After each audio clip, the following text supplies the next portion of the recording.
ప్రాణం పోవాలి అనే మాట ఎత్తి చూస్తాం. అందరికీ అనిపించచ్చు, నువ్వు రాష్ట్ర స్థాయి మొత్తం తిరుగుతా, మా నియోజకవర్గం భవిష్యత్తులో నీ చేతిలో పెడతాం, నువ్వు ఎట్లా చేయగలవు, మీ అందరికి కూడా ఎంత ప్రేమగా ఉన్నా కానీ ఒక మనసులో ఒక మాట ఉంది, భావన ఉండొచ్చు. దానికి ఒకటే సమాధానం చెప్తున్నా. పిఠాపురం నేను ఇప్పుడు దాకా ఏ ఒక్క ఊరు కూడా నా స్వస్థలం చేసుకోలేదు. ఇది ఎందుకంటే మొత్తం సమాజం నా ప్రజలు అనుకున్నా, దేశం నా ప్రజలు అనుకున్నా, ఈ రాష్ట్రం అంతా నా ఊరు అనుకున్నాను, కానీ ప్రత్యేకించి ఒక్క ఊరు నా స్వస్థలం అనుకోలేకపోయాను.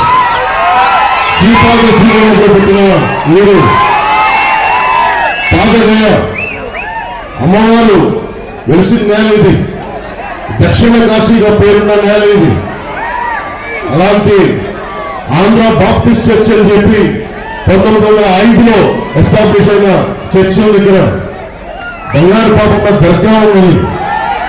ఇవన్నీ అన్ని మతాల కలయిక, చాలా విశిష్టత ఉంది నేలకి.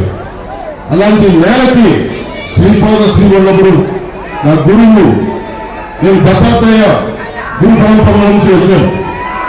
సినిమాలు కానీ రాజకీయాలు కానీ నాకు ఏ కోసం